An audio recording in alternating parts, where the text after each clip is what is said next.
आंध्र प्रदेशातील अल्लुरी सीताराम राजू जिल्ह्यातील मारेडुमिल्ली या भागात सुरक्षा दलांशी झालेल्या भीषण चकमकीत देशातील मोस्ट वॉन्टेड नक्षलवादी कमांडर माडवी हिडवा आणि त्याची पत्नी राजक्का हे दोघेही ठार झालेत।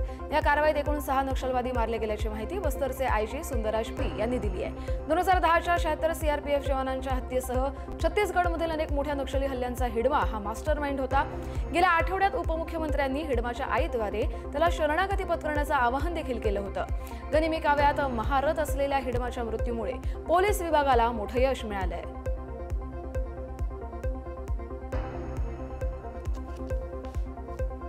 देशातील सर्वात धोकादायक नक्षलवादी कमांडर माधवी हिडमा आणि त्याची पत्नी राजक्का छत्तीसगड आंध्र प्रदेश सीमेवर झालेल्या चकमकीत ठार झालेत।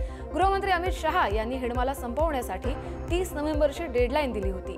ही डेडलाईन पूर्ण होण्याच्या 12 दिवस आधीच ही मोठी कारवाई करण्यात आली आहे। हिडमा हा 2010च्या 76 सीआरपीएफ जवानांच्या हत्येसह 26हून अधिक मोठ्या नक्षलवादी हल्ल्यांचा मास्टरमाइंड होता। दरम्यान छत्तीसगडच्या एराबोर या भागात झालेल्या दुसऱ्या एका चकमकीत 6 नक्षलवादी मारले गेलेत आणि या यशस्वी कारवाईबद्दल गृहमंत्री अमित शहा यांनी सुरक्षा दलांचं अभिनंदन देखील केलंय। फरीदाबादमध्ये दहशतवादी मॉड्यूल विरोधात मोठी कारवाई करण्यात आली आहे। दहशतवादी मॉड्यूलचे सदस्य असल्याचा आरोप असलेल्या डॉक्टर शाहीनची कार 13 नोव्हेंबरला अल फलाह विद्यापीठाच्या परिसरातून जप्त करण्यात आली। शाहीनने ही कार 25 सप्टेंबरला फरीदाबादमधून खरेदी केली होती असं तपासातून समोर आलंय। कार खरेदी करताना तिच्यासोबत दहशतवादी मुजम्मिल देखील उपस्थित होता अशी माहिती देखील आता समोर आली आहे। सुरक्षा यंत्रणा आता कारच्या वापराबाबत आणि या दोघांच्याही हालचालींबाबत तपास करतायत। दिल्ली स्फोटात वापरल्या गेलेल्या i20 कारचं नवं सीसीटीव्ही फुटेज समोर आलंय। 10 नोव्हेंबरला दुपारी 2:35 दहशतवादी उमर नबी अरुणा आसिफ अली रोडवरून ही कार चालवताना दिसतोय। यानंतर तो त्याच रस्त्यावरील मशिदीत जवळपास 10 मिनिटं थांबलेला स्पष्टपणे दिसतो। या फुटेजनुसार उमर नंतर लाल किल्ल्याजवळील पार्किंगमध्ये कार घेऊन पोहोचतो। संध्याकाळी 6:52 सुभाषनगरमधील ट्रॅफिक सिग्नलवर कारमध्ये भीषण स्फोट होतो आणि ज्यात 15 जणांना आपला जीव गमवावा लागतो।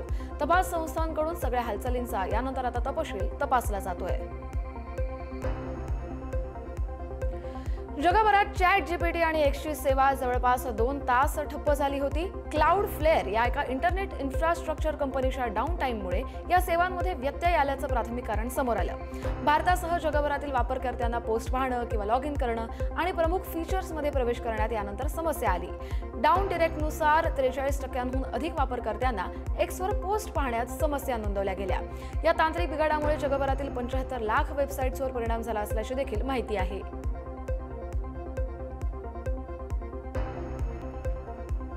हवामान विभागाने अतिवृष्टीचा इशारा दिल्यानंतर पुदुचेरी आणि कराईकल भागातील सगळ्या शाळा आणि महाविद्यालयांना सुट्टी जाहीर करण्यात आली। सरकारी अनुदानित आणि खासगी शिक्षण संस्था देखील दिवसभर बंद ठेवण्याचे प्रशासनानं आदेश दिले। विद्यार्थ्यांची सुरक्षा लक्षात घेऊन हा निर्णय घेतला गेला। बंगालच्या उपसागरातील कमी दाबाच्या क्षेत्रामुळे दोन्ही भागात मुसळधार पाऊस आणि जोरदार वारे वाहण्याची शक्यता आहे। नागरिकांनी आवश्यक असेल तरच घराबाहेर पडावं आणि प्रशासनाच्या सूचनांचं पालन करावं असं आवाहन स्थानिक प्रशासनानं केलंय। ऑनलाईन गेमिंग कंपन्या विंझो ॲप आणि गेम्सक्राफ्ट यावरती आता ईडीनं मोठी छापेमारी केली आहे। बंगळुरू, दिल्ली आणि गुरुग्राम मधील कंपन्यांची कॉर्पोरेट कार्यालयं तसंच सीईओ, सीओ आणि सीएफओ यांच्या निवासस्थानांसह एकूण 11 ठिकाणी छापेही टाकले गेले। क्रिप्टो वॉलेट्सच्या माध्यमातून मनी लॉन्ड्रिंगचा संशय असल्यामुळे ही कारवाई करण्यात आली आहे। पीडित गेमर्सनी दाखल केलेल्या एफआयआरनुसार कंपन्यांनी ॲपच्या अल्गोरिदममध्ये फेरफार करून खेळाडूंना तोट्यात आणल्याचा गंभीर आरोप करण्यात आला आहे। ईडीच्या या कारवाईमुळे ऑनलाईन गेमिंग क्षेत्रात मोठी खळबळ माजली आहे। बेळगावच्या भूतरामहट्टी इथल्या कित्तूर राणी चन्नम्मा प्राणी संग्रहालयात 13 नोव्हेंबरपासून तब्बल 31 काळविटांचा एकापाठोपाठ एक मृत्यू झाल्यानं मोठी खळबळ माजली आहे। हा मृत्यू हेमोरेजिक सेप्टिमिसिया या नावाच्या संसर्गजन्य विषाणूमुळे झाल्याचा प्राथमिक संशय तज्ज्ञांनी व्यक्त केला आहे। हा संसर्ग इतर शाकाहारी प्राण्यांना होऊ नये यासाठी प्राणी संग्रहालय परिसर हाय अलर्ट जारी करण्यात आलाय। संपूर्ण परिसर सॅनिटाइज केलं जात आहे। तसंच उपवन संरक्षणाधिकाऱ्यांनी प्राणी संग्रहालयाच्या आजूबाजूच्या गावांमध्ये देखील पशुपालकांना खबरदारीच्या उपाययोजना करण्याची सूचना केली आहे। तसंच तातडीनं अंमलबजावणी देखील सुरू झाली आहे। बंगळुरूच्या केंपेगौडा आंतरराष्ट्रीय विमानतळावर रविवारी रात्री उशिरा एका तरुणानं टॅक्सी चालकावर चाकूने हल्ला करण्याचा प्रयत्न केला। सोहेल अहमद नावाचा हा आरोपी टॅक्सी चालकाशी झालेल्या भांडणामुळे रागाच्या भरात चाकू घेऊन त्याच्या अंगावर धावून गेला। यावेळी ड्युटीवर असलेल्या सीआयएसएफ आणि एएसआय सुनील कुमार आणि त्यांच्या पथकानं तात्काळ धाव घेऊन या आरोपीला जमिनीवर पाडलं आणि त्याच्याकडील चाकू हिसकावून घेतला। या प्रसंगावधानामुळे मोठा अनर्थही टळला। पोलिसांनी आरोपी विरुद्ध शस्त्रास्त्र कायद्याअंतर्गत गुन्हा दाखल करून त्याला ताब्यात घेतलाय। दरम्यान इतका मोठा चाकू तो विमानतळावर कसा घेऊन आला याचा तपास आता सुरू आहे।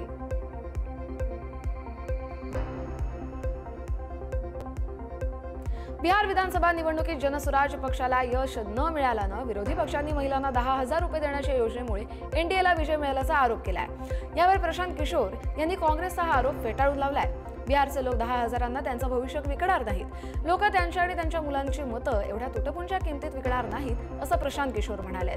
त्याचबरोबर नितीश कुमार यांच्या सरकारनं जर प्रत्येक महिलेला 2 लाख रुपये वाटले तर आपण राजकारण सोडून देऊ असा जुना दावा त्यांनी पुन्हा एकदा ठामपणे केलाय। उत्तराखंडचे मुख्यमंत्री पुष्कर सिंग धामी यांनी आज आयएसबीटी डेहराडून इथं अचानक तपासणी केली। यावेळी बस स्थानकावरील अस्वच्छता पाहून त्यांनी अधिकाऱ्यांवर तीव्र नाराजीही व्यक्त केली। केवळ नाराजी व्यक्त न करता मुख्यमंत्र्यांनी स्वतः हातात झाडू घेऊन परिसर साफ करण्यास सुरुवात केली आणि स्वच्छतेचा संदेशही दिला। प्रवाशांची सुरक्षितता आणि सोयीसाठी सीसीटीव्ही आणि पाळत ठेवणाऱ्या यंत्रणा बळकट करण्याचे निर्देशही त्यांनी दिले। तसंच पिण्याचं पाणी, शौचालय आणि मदत कक्ष या मूलभूत सुविधा त्वरित सुधारण्याचे आदेश दिले। नागरिकांच्या मूलभूत सुविधांमध्ये कोणतीही हयगय सहन केली जाणार नाही असा स्पष्ट संदेश त्यांनी शासकीय अधिकाऱ्यांना देखील दिला। बेळगाव शहरातील अमन नगर परिसरात एक हृदयद्रावक घटना घडली आहे। कडाक्याच्या थंडीपासून संरक्षण मिळवण्यासाठी एका खोलीत कोळशाची शेगडी लावून खिडक्या दारं बंद केल्यामुळे ऑक्सिजन कमी होऊन श्वास गुदमरून चक्क 3 तरुणांचा दुर्दैवी मृत्यू झालाय।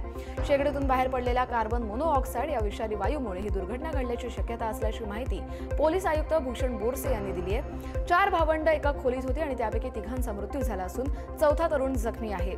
त्याच्यावर सध्या रुग्णालयात उपचार सुरू आहेत। माळ मारुती पोलिसांनी या घटनेचा आता तपास सुरू केला आहे। आसामचे प्रसिद्ध दिवंगत गायक आणि सांस्कृतिक आयकॉन जुबिन गर्ग यांच्या 53व्या जयंतीनिमित्त मुख्यमंत्री डॉक्टर हेमंत बिस्वा शर्मा यांनी रक्तदान करून त्यांना आदरांजली वाहिली। मुख्यमंत्र्यांनी त्यांच्या निवासस्थानी आयोजित रक्तदान शिबिरात सहभाग घेतला। जुबिन गर्ग यांच्या जयंतीला सामाजिक कार्याची जोड देत त्यांच्या स्मृतींना अर्थपूर्ण सलाम करण्यात आला। जुबिन गर्ग यांच्या कुटुंबियांनी आणि चाहत्यांनी त्याच्या निवासस्थानी आणि जुबिन या क्षेत्र या अंत्यसंस्काराच्या ठिकाणी एकत्र येऊन त्यांच्या योगदानाचं स्मरणही केलं। अयोध्येतील राम मंदिरावर 25 नोव्हेंबरला पंतप्रधान नरेंद्र मोदी यांच्या हस्ते ऐतिहासिक ध्वजारोहण होणार आहे। दुपारी 12 ते 12:30 या शुभ मुहूर्तावर संघचालक मोहन भागवत यांच्या उपस्थितीत ध्वजारोहण केलं जाईल। मंदिर परिसरातील 161 फूट उंच शिखरावर बसलेल्या स्तंभावर 22 फूट लांब भगवा ध्वज फडकेल, जो 3 किलोमीटर अंतरावरून देखील पाहता येणार आहे। या सोहळ्याला अमिताभ बच्चन, सचिन तेंडुलकर यांच्यासह 8000 व्हीआयपींना आमंत्रण देण्यात आलंय।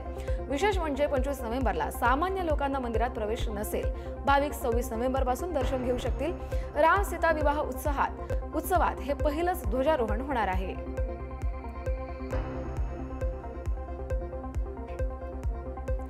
सर्वोच्च न्यायालयाने आपला 6 महिन्यांपूर्वीचा निर्णय 2-1 या बहुमतानं रद्द केलाय आणि या निर्णयानुसार आता केंद्र सरकार पर्यावरणीय नियमांचं उल्लंघन करणाऱ्या प्रकल्पांना मंजुरी देऊ शकतं, जे पूर्वी शक्य नव्हतं। मे महिन्यात न्यायालयानं पर्यावरणीय मंजुरी घेतल्याशिवाय कोणतंही खाणकाम किंवा विकास प्रकल्प सुरू करता येणार नाही असं स्पष्ट केलं होतं। परंतु अनेक प्रकल्प पोस्ट फॅक्टो मंजुरीवर चालत असल्याचं आढळलं। सरन्यायाधीश BR गवई यांनी मोठ्या संरचना पाडल्यानं प्रदूषण वाढेल असं मत नोंदवत दंड आकारून अशा मंजुऱ्या वैध ठरवल्या जाऊ शकतात असंही स्पष्ट केलं। न्यायमूर्ती भुयान यांनी मात्र या निर्णयाला विरोध दर्शवलाय। ओडिशाच्या मयूरभंज जिल्ह्यातील बद्रेकाली या गाव आपल्या पारंपरिक बांबू कलेसाठी आज ओळखले जात आहे। या गावातील 100हून अधिक कुटुंब पिढ्यानपिढ्या चालत आलेल्या या कलेतून आपला उदरनिर्वाह करतात। इथले ग्रामस्थ बांबूपासून टोपल्या, चटया, सजावटीच्या वस्तू आणि घरगुती वापराच्या वस्तू अतिशय कुशलतेने विणतात। काळाच्या ओघात बांबू विणकामाची ही कला केवळ परंपरा न राहता गावकऱ्यांसाठी शाश्वत आणि स्थिर उपजीविकेचं माध्यम बनली आहे। त्यांची हस्तकला स्थानिक संस्कृती आणि नैसर्गिक साहित्याचा सुंदर मिलाफही दर्शवते। पर्यावरणाच्या दृष्टीने चांगला असलेला हा व्यवसाय बद्रेकाली या गावाला एक नवी ओळखही देतोय। भारतीय सेनेच्या इंजिनियर्स कॉर्प्सनं आपला 255वा कॉर्प्स दिन राष्ट्रीय युद्ध स्मारकावर पुष्पचक्र अर्पण करून उत्साहात साजरा केलाय। इंजिनियर इन चीफ यांच्यासह कार्यरत अधिकारी आणि निवृत्त सैनिकांनी राष्ट्रासाठी सर्वोच्च बलिदान देणाऱ्या शूर जवानांच्या बलिदानाप्रती आदर व्यक्त केला आणि या समारंभानंतर मानेकशॉ सेंटरवर बक्षीस वितरण समारंभ आयोजित करण्यात आला। यावेळी उत्कृष्ट तांत्रिक क्षमता, व्यावसायिक यश, साहसी उपक्रम आणि खेळांमधील कामगिरीसाठी कॉर्प्समधील व्यक्ती आणि युनिटचा गौरव देखील करण्यात आला। हा सोहळा देशाच्या सार्वभौमत्वाचं रक्षण करण्याच्या कॉर्प्सच्या अथक वचनबद्धतेला अधोरेखित करतो। भारत आणि जर्मनी यांच्यातील उच्च संरक्षण समितीची आज बैठक पार पडली। भारताचे संरक्षण सचिव राजेश कुमार सिंग यांनी जर्मनीच्या संरक्षण मंत्रालयाचे राज्य सचिव जेन्स प्लॉटनर यांनी संयुक्तपणे या बैठकीचे अध्यक्षस्थान भूषवलं। संरक्षण उपकरणांचा सहविकास आणि सहउत्पादन करण्यासाठी प्राधान्य क्षेत्रांवर लक्ष केंद्रित करण्यात आलं। दोन्ही अध्यक्षांनी भारत जर्मनी यांच्यातील संरक्षण संबंधांना अधिक बळकटी देण्याची ग्वाहीही दिली। लष्करी सरावांसह प्रादेशिक सुरक्षेवर देखील यावेळी बैठकीत चर्चा झाली।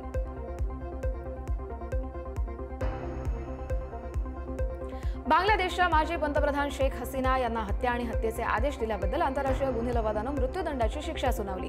जुलै 2024च्या विद्यार्थी आंदोलनातील हत्याकांडाचा कट रचल्याचा त्यांच्यावर आरोप होता आणि या शिक्षेच्या निषेधार्थ त्यांच्या बंदी घातलेल्या अवामी लीगनं देशव्यापी बंदची हाक दिली आहे। अवामी लीगनं ICTचा निकाल पक्षपाती असल्याचं सांगत अंतरिम सरकारचे प्रमुख मोहम्मद युनूस यांचा तात्काळ राजीनामा मागितलाय।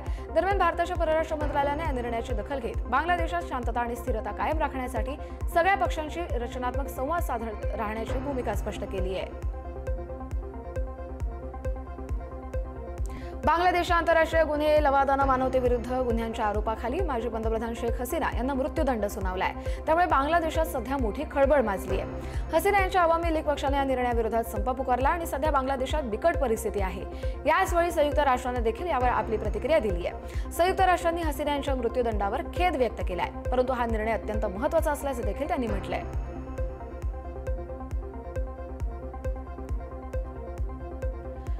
उमराह यात्रेकरूंना घेऊन जाणाऱ्या बसला डिझेल टँकरनं धडक दिल्यानं भीषण अपघात झाला आणि ज्यात 45 भारतीय नागरिकांचा मृत्यू झाला।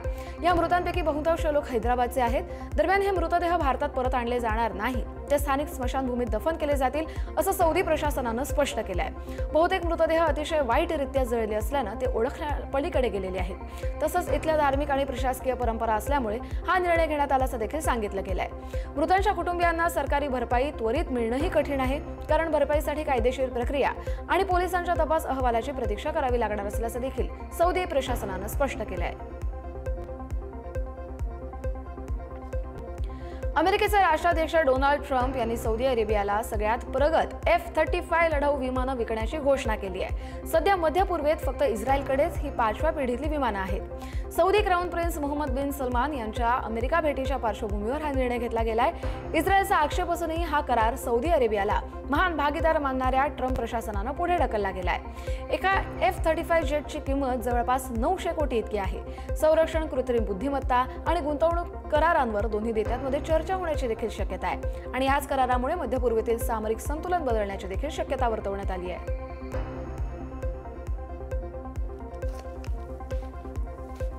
अमेरिकेचे अध्यक्ष डोनाल्ड ट्रम्प सौदी अरेबियाचे युवराज मोहम्मद बिन सलमान यांचं व्हाईट हाऊसमध्ये स्वागत करणार आहेत। दोन्ही राष्ट्रांमधील धोरणात्मक भागीदारी अधिक मजबूत करणं हा या भेटीचा मुख्य उद्देश असेल।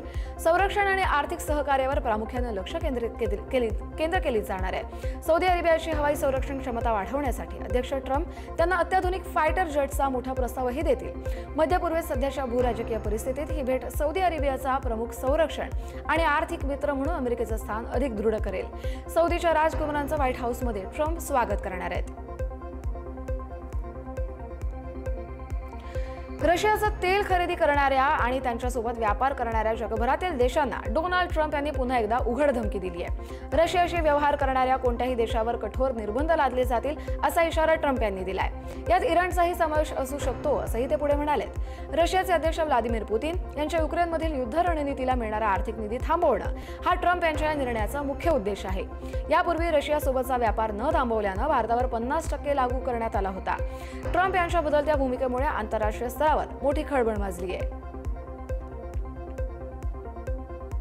शांघाय सहकार्य संघटनेच्या परराष्ट्र मंत्र्यांच्या बैठकीत परराष्ट्र मंत्री एस जयशंकर यांनी दहशतवादाविरुद्ध भारताची ठाम भूमिका मांडली आहे। ऑपरेशन सिंदूरचा संदर्भ देत दहशतवादाच्या धोक्यापासून देशाचं आणि नागरिकांचं संरक्षण करण्याचा नैसर्गिक आणि कायदेशीर अधिकार भारत निश्चितपणे वापरेल असं ते म्हणाले। जयशंकर यांच्या या विधानामुळे भारताचे दहशतवादाविरुद्धचं शून्य सहिष्णुता धोरण आंतरराष्ट्रीय व्यासपीठावर अधोरेखित झालंय। राष्ट्रीय सुरक्षा आणि नागरिकांच्या संरक्षणासाठी आवश्यक ती कठोर पावलं उचलण्यास भारत सक्षम आणि तयार आहे असं देखील स्पष्ट संदेश मॉस्कोतून एस जयशंकर यांनी दिला आहे। आयर्लंडचे अर्थमंत्री आणि युरोझोनच्या अर्थमंत्र्यांच्या युरो ग्रुपचे अध्यक्ष पास्काल डोनाहो यांनी आपल्या दोन्ही पदांचा राजीनामा दिलाय।